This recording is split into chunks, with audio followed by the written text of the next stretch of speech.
वाढतीये, जेवण सुरू आहे, जेवणामध्ये लक्ष नाही आहे. आणि परशुराम पंत आपल्या पुतण्याला मुलाला सांगतायत, बाळा युद्धामध्ये काही झालं तरी घाबरू नकोस, माझ्या जवळ राहा, माझ्या आसपास राहा. काका अन्न हातात आहे, भगवंताला स्मरून एकच गोष्ट सतत मनाला वाटते, एकच गोष्ट मनाला वाटते. हा हा बोल. काकांना वाटलं की काहीतरी युद्धातलं विचारेल, तिथं जाऊन मी कसं लढू, काय काय पद्धत आहे असं काहीतरी विचारेल. पण मूल सांगतं, मूल बोलतं. विठ्ठल म्हणतो, काका आज असं वाटतंय की हे शेवटचं जेवण मी जेवणार आहे.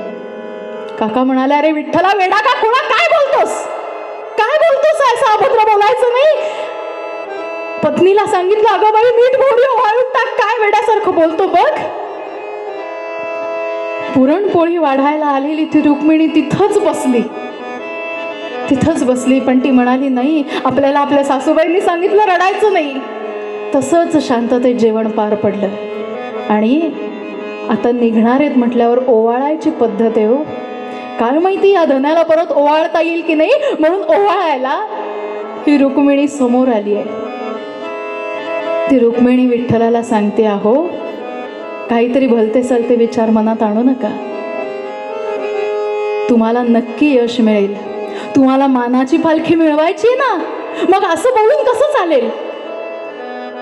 विठ्ठल म्हणतो, बरोबर आहे, मानाची पालखी मिळवायची आहे, पण आज का असं वाटतंय माहिती नाही. मी नाही चालो तर ती रुक्मिणी सांगते, तुम्ही जर आला नाहीत ना तर तुमच्या आधी स्वर्गद्वारी मी तिथं तुम्हाला ओवाळायला येईन. हे शब्द ऐकले, रुक्मिणीनं दिलेला धीर आपल्या मनाशी घट्ट केला, पक्का केला. आपल्या काकांबरोबर शनिवारवाड्याशी आले आणि शनिवारवाड्यावर 1,00,000 तलवार तळपतायत. सगळेजण हर हर महादेव. एवढ्या वर्षाचा निजामाचा बदला घेण्याची ही एकच संधी आहे. आम्ही प्रत्येकाच्या मनात हा बदलाच घेण्याची भावना आहे, कारण असलेल्या सगळ्या त्रासाला सगळे कंटाळलेत. नाही म्हणाले, आपल्या या पेशव्यांचंच राज्य अबाधित राहिलं पाहिजे, यासाठी निजामाचा काटा काढलाच पाहिजे. शनिवारवाड्यासमोर पेशव्यांचं आराध्य दैवत असणाऱ्या गणपतीची आरती झाली. आरती झाल्यानंतर पेशवे स्वतः विनायक नावाच्या हत्तीवर आरूढ झालेत आणि पेशव्यांनी आपली तलवार उचलली आणि हर हर महादेवच्या गजरामध्ये सगळा ताफा, सगळं घोडदळ, सगळं पायदळ, सगळे जण एकामागोमाग शिस्तीत चाललेत. पुण्यापासनं साताऱ्यापर्यंतचा प्रवास. 2 दिवसांनी जिथं युद्ध होणार आहे तिथं सगळेजण जमलेत. मध्ये मोकळी जागा सोडून दोन्ही बाजूला शिस्तीत, एकीकडे घोडदळ, एकीकडे पायदळ, एकीकडे सैन्यदळ, अशी सगळी दलं उभारली गेली आहेत. प्रत्येकाच्या छावण्या बांधण्यात आल्या आहेत. स्वयंपाकाची व्यवस्था करण्यात आली. अनेक स्त्रिया ज्यांनी या आधीच्या युद्धामध्ये आपल्या नवऱ्याला गमावलंय, त्या सगळ्या स्त्रिया तिथं मदतीला म्हणून आहेत. पेशव्यांनी एक शेवटची संधी म्हणून पत्र पाठवलंय निजामाला की होणारा नरसंहार टाळूया. यापेक्षा इतकी चांगली गोष्ट सहज होईल अशी की तुम्ही सगळी खंडणी परत करा. 44 लाख खंडणी येणं बाकी होतं निजामाकडनं आपल्याला. ती खंडणी तुम्ही परत करा, सगळा नरबरी टाळता येईल, हे सगळं रक्तसंहार टाळता येईल. त्यापेक्षा तुम्ही हे युद्ध थांबवा. पण निजाम आहे तो, त्याची बुद्धी वाईट आहे. त्यांनी सांगितलं युद्ध हे होणारच. याचं कारण रावरंबा निंबाळकरासारखा आत्मविश्वास त्याच्याकडे होता. त्याला वाटलं त्याला जिंकलं म्हणजे आपण पेशव्यांना सहज जिंकू. पेशव्यांना मारणं हे एकच उद्दिष्ट होतं. आणि एकदा का पेशवे संपले की मग या निजामाचंच राज्य प्रस्थापित होणार होतं. 2-3 दिवस झाले युद्धाला आणि 4थ्या दिवशी हे युद्ध चालू असताना एक वेळ अशी आली की या पेशव्यांचा हत्ती आणि पेशवे या हत्तीला या निजामानं सगळ्या बाजूनं घेरलं. सगळ्या लांडग्यांच्या मध्ये सिंहाचा छावा सापडावा अशी अवस्था पेशव्यांची झाली. कुठूनच आपल्या मदतीला कोणीच येत नाहीये हे लक्षात घेतलं. पेशव्यांना वाटलं की आता सगळं संपलं, काय करावं. दूरवर नजर टाकतायत. परशुराम पंत तिथं लढाईत व्यस्त आहेत. आपले अजून काही सेनापती, काही मुख्य माणसं लढाईत व्यस्त आहेत. आत्ता या क्षणी आपल्याला या चक्रव्यूहातून कोण सोडवेल असा विचार करत असताना हा जो विठ्ठल आहे ना, पहिलीच वेळ युद्धाची, पहिले 2 दिवस तो सगळ्याचं आकलन करतोय कशा पद्धतीनं ही रणनीती चालू आहे. आणि जेव्हा लक्षात आलं की आपला राजा, आपलं दैवत हे सगळीकडनं वेढलं गेलंय, तेव्हा या विठ्ठलाने आपल्या 100 जणांना सांगितलं, सैन्याला सांगितलं की चला, हीच संधी आहे, हीच वेळ आहे. आपलं ध्येय आपल्याला साध्य करायचं असेल तर हा सगळा वर्तुळाचा भाग आपण फोडूया आणि आपल्या राजाला, आपल्या दैवताला यातून वाट काढून देऊया. असा विचार करून सगळे एक झाले. सगळ्यांनी बाणाकृती अशी रचना केली आणि ते सगळं चक्रव्यूह भेदण्यासाठी हर हर महादेव, हर हर महादेव इतकीच गर्जना केली आणि पेशव्यांना सांगितलं की तुम्ही इथून बाहेर पडा. एवढासा त्याचा तो हत्ती, एवढा मोठा हत्ती आणि त्यांच्या समोर दिसणारा छोटासा विठ्ठल. लक्षात आलं की या मुलानं आपल्याला वाचवलंय. भले बहादर, भले बहादर, थोडा वेळ कळसोच बाळा, थोडा वेळ असाच लढा दे, मी तुझ्या संरक्षणासाठी कोणाला तरी पाठवतो. म्हणून पेशवे या सगळ्यातनं वाचले आणि बाहेर पडले. हे सगळं युद्ध जसं हा विठ्ठल बघत होता तसंच हा राव रंबा निंबाळकर सुद्धा बघतोय.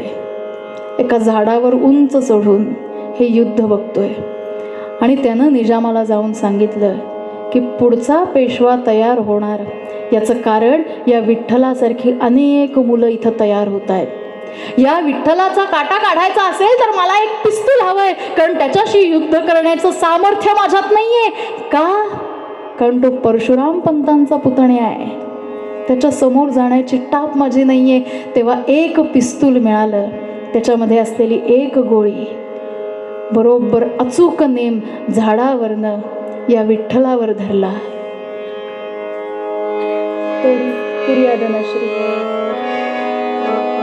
आणि लढत असणारा विठ्ठल, 2 हात करून शत्रूला सामोरं जाणारा विठ्ठल, एकच गोळीचा नेम त्याच्या छातीवर लागला. काय झालं हे कळायच्या आत घोड्यावरनं खाली पडला. फडणवीसांनी त्याला उचलून धरला. आज हा नसता तर पेशवे वाचले नसते. लवकर न्या रे त्याला, लवकर न्या, याच्यावर उपचार करा, कारण याला आपल्याला गमवायचं नाहीये. त्याला छावणीत आणलं, त्याच्यावर उपचार सुरू केले. पण मनाला वाटणारी भीती खरी ठरली.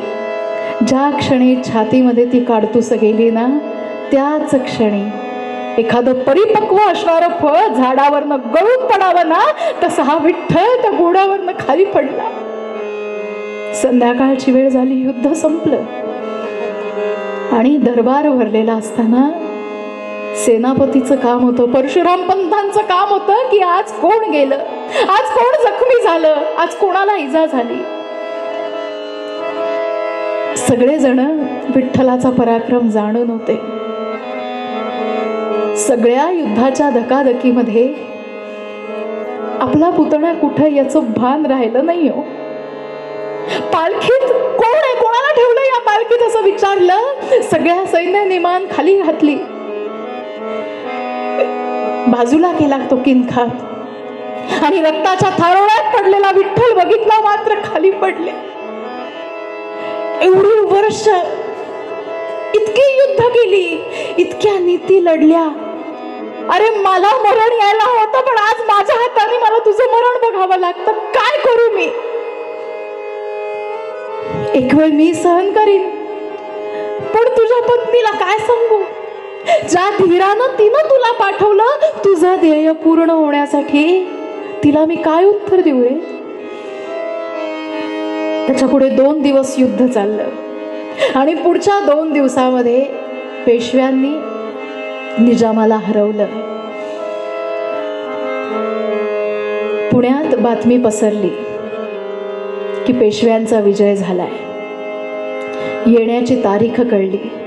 घरोघरी गुढ्या तोरणं उभी राहिली. घरातली प्रत्येक स्त्री, प्रत्येक आई, प्रत्येक मुलगी आपल्या घरचा धनी धडधाकट येणार की नाही या साशंक मनानं गुढी उभारत होत. पण कोणी आलं नाही आलं तरी आमचा राजा, आमचं दैवत धडधाकट आहे, इतकीच बातमी त्या काळच्या स्त्रियांना पुरेशी होती. सगळेजण शनिवारवाड्याजवळ आले. यश प्राप्त झाल्याबद्दल, उर्वरित सगळी खंडणी मिळाल्याबद्दल पुन्हा एकदा शनिवारवाड्याजवळ आरती झाली आणि सगळेजण आपापल्या घरी निघाले. ज्या मानाच्या पालखीचं ध्येय या विठ्ठलाने धरलं होतं ना, त्याच मानाच्या पालखीत त्या विठ्ठलाला ठेवलंय. परशुराम पंत अनेक जखमा आपल्या अंगावर घेऊन, सगळ्यात मोठी जखम आपल्या मनावर घेऊन आपल्या घराकडे येत आहेत. दोघे जणी वाट बघतायत.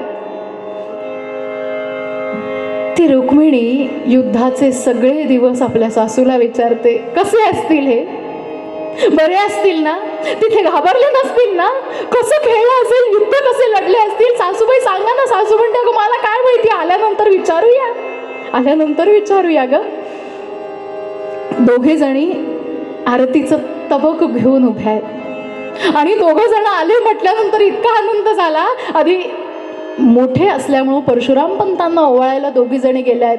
परशुराम पंत मान खाली घालतात आणि सांगतात, अगं आपल्या विठ्ठलानं एवढा पराक्रम केलाय ना, आधी आपल्या विठ्ठलाला ओवाळ. हो का? बघा तरी अजून बाहेर सुद्धा आला नाही, काय तरी पालखीत बसून राहिलाय. विठ्ठला ये की अरे असा बाहेर, किती दिवस झाले तुला बघितलं नाही. आणि हे काय मिळाली की तुला मानाची पालखी मिळाली की रे? अहो असं काय, हा बाहेरच येत नाही, त्याला सांगा ना बाहेर यायला. परशुराम पंत उतरतात घोड्यावरनं आणि तो पडदा बाजूला करतात. रक्ताच्या थारोळ्यात पडलेला विठ्ठल बघतात. आरतीचं ताट तसंच खाली पडतं आणि त्या रुक्मिणीला काही सुधरत नाही. ती भोवळ येऊन पडते. क्षणभरानं जागी होते क्षणभरानं आणि म्हणते, हो असं काय केलं? तुम्हाला मी वचन दिलं होतं. तुम्ही जेव्हा मला म्हटलं ना, मी जर न आलो तर काय करशील, मी तुम्हाला म्हटलं होतं स्वर्गद्वारी तुमच्या आधी मी येईन. आणि या रुक्मिणीनं त्या क्षणी आपले प्राण सोडले. अत्यंत दुःख सहन करून या परशुराम पंतांनी आपल्या या मुलाचं, पुतण्याचं आणि सोन्याचे सगळं दिवस कार्य पार काढलं. 15 दिवसांनी जेव्हा दरबार भरवला गेला, परशुराम पंत मान खाली घालून दरबारात आलेत आणि पेशवे म्हणतात की तुमच्या पुतण्यामुळं मी आज वाचलोय. कुठे आहे तो? विठ्ठल कुठे? परशुराम पंत सांगतात, तुम्हाला वाचवायला आला आणि ध्येयासाठी सुखे वेचू प्राण, सुखानं आपले प्राण वेचले. विठ्ठल नाही राहिला, माझी रुक्मिणी नाही राहिली. आणि त्या दिवसापासून जेव्हा जेव्हा पेशव्यांचा दरबार भरला जाई, त्या प्रत्येक दिवशी दरबार भरण्याआधी या विठ्ठलासाठी मानाची पालखी वाड्यात पाठवली जात असे. विठ्ठल बसलाय पालखीत या भावनेनं तीच मानाची पालखी पुन्हा दरबारात आणली जात असे. सवाई माधवराव पेशवे त्या पालखीला रोज नमस्कार करत असत आणि मग आपला दरबार भरवत असत. याला म्हणतात ध्येयासाठी सुखे वेचू प्राण. काय हे समजत असेल, त्या ध्येयाच्या पूर्ततेसाठी आपला देह सुखानं वेचायचा समजत असेल, तर तुम्ही आम्ही सगळे शहाणे असणारे आपल्याला आपला देह भगवंताच्या नामासाठी, समाज कार्यासाठी जेवढा उपयोगी पाडता येईल तेवढा पाडण्याचा प्रयत्न करूया. निदान आपण प्रत्येकानं प्रामाणिक वागण्याचा, प्रामाणिक राहण्याचा प्रयत्न करूया. जेवढी होईल तेवढी भगवंताची सेवा करून ही भारतभूमी सुजलाम सुफलाम ठेवण्याचं कर्म प्रत्येकानं करूया. मूळ अभंगात आम्हाला स्वरूपानंद हेच सांगतात.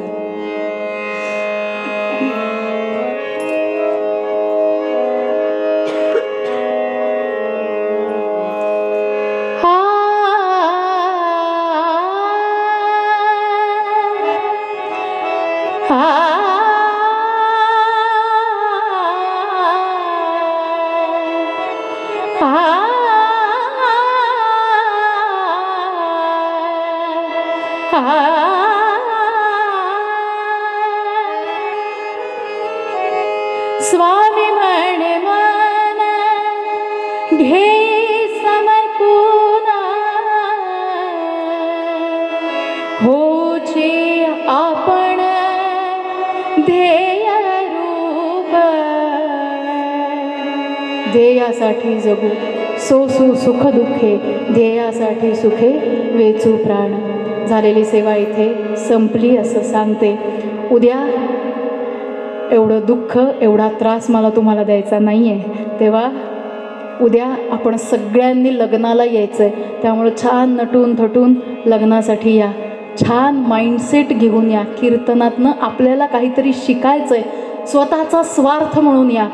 कीर्तनातून बाहेर या, बाहेर या. लक्षात घ्या, हे आपल्याला पचवणं सुद्धा अवघड आहे. आज आमच्यातले अनेक वीर, अनेक जवान तिथं धारातीर्थी पडतात. त्यांच्या कुटुंबाची काय अवस्था होत असेल याची आपण कल्पनाही करू शकत नाही. आणि ती कल्पना, त्याचा अनुभव अशा कीर्तनांमधनं येत असतो.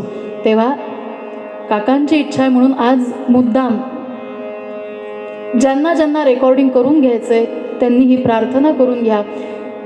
समर्थ रामदास स्वामींनी जे भगवंताकडं मागणं मागितलं ते आपण सगळ्यांनी मागूया आणि मग आरती करूया.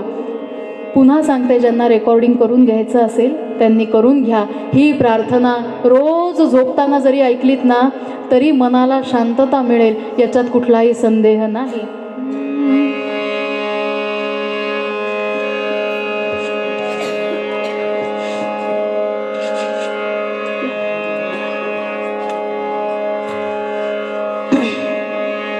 कल्याण करे राम राया, राम राया. कल्याण करे राम राया. जनहित विवरे, जनहित विवरे, जनहित विवरे. कल्याण करे राम राया, देवराया. कल्याण करे राम राया.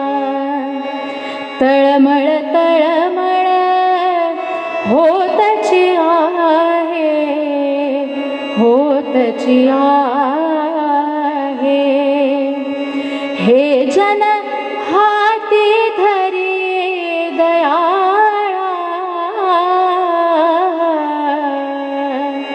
कल्याण करे राम राया, देवराया. कल्याण करे राम राया. अपराधी जन चुकतची गेले, चुकतची गेले. तुझा तुझे सावरी दयाळा.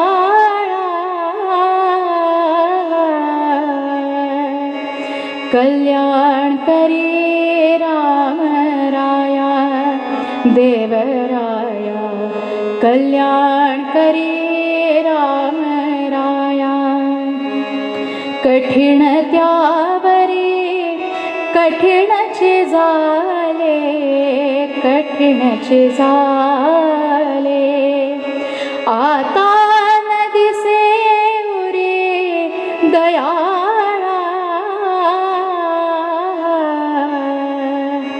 कल्याण करे राम राया देवराया कल्याण करे राम राया कोठे जावे काय करावे काय करावे आरंभिली बोहरी दयाळा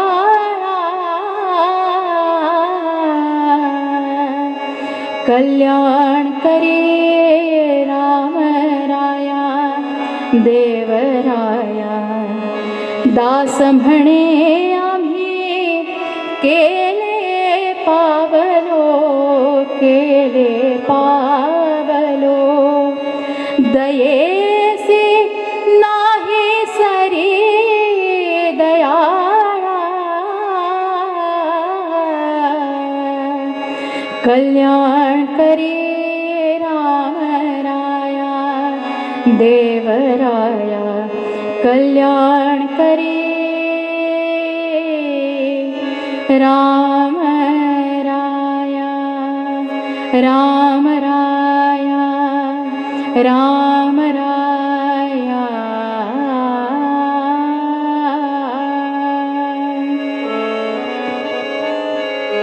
श्रीराम आरतीसाठी सगळ्यांनी उभं राहूया.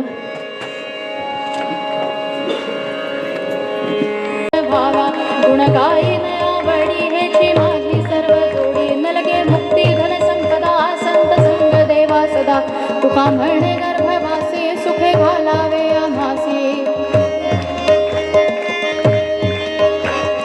सुख करता दुःख हरता वार्ता विघ्नाची पूर्वी पूर्वी प्रेम कृपा जयाची सर्वांगी सुंदर सिंदुराची कंठी झळके मान मुक्ताकराची जय देव जय मंगलमूर्ती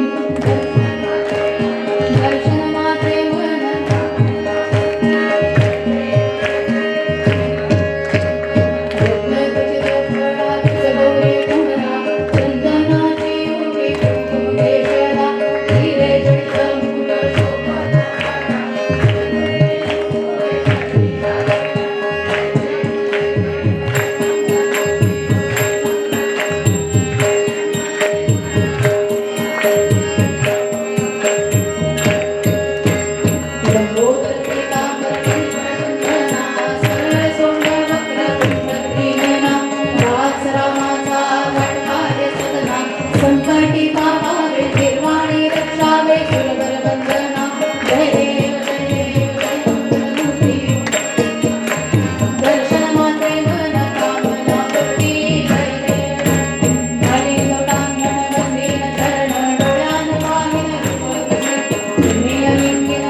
भगवान की, छत्रपती शिवाजी महाराज की, गो माता की. 2च मिनिटं बोलतो फक्त. भारतीय सैन्य दलात काम करत असताना आज जो मानाची पालखी हा विषय आपल्यासमोर मांडला गेला विठ्ठलाबाबत, अशीच मानाची पालखी भारत चायना बॉर्डरवर जसवंत बाबा म्हणून आपला एक सैनिक शहीद झाला 62च्या लढाईमध्ये.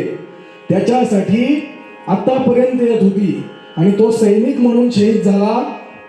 त्यावेळेला त्याची रँक एक शिपाई म्हणून होती आणि गेल्यानंतर सुद्धा त्याला रँक मिळत गेली, त्याचं पेन्शन सुद्धा त्याला मिळालं, त्याचा पगार होत होता आणि तो आत्ता रिटायर्ड झाले ऑनररी कॅप्टन म्हणून. त्यांचं मंदिर भारत चायना बॉर्डरवर आहे. आणि भारतीय सैन्य दलाने ही जी पेशव्यांची परंपरा होती की ज्यांनी देशासाठी प्राण दिले त्याचं पूर्ण मान ठेवण्याचं काम केलं, हे सहज ह्या कीर्तनाशी रिलेटेड होतं म्हणून माहिती म्हणून तुम्हाला सांगितलं. थँक्यू. जय हिंद. ज्या ज्या ठिकाणी मन जाय माझे, त्या त्या ठिकाणी निजरूप तुझे, मी ठेवितो मस्तकच्या ठिकाणी. उपासनेला दृढ चालवावे, भूदेव संतांशी सदा नमावे, सत्कर्म योगे वय घालवावे, सर्वामुखी. जय जय रघुवीर. छान उद्या सगळ्यांनी नटून थटून या लग्नाला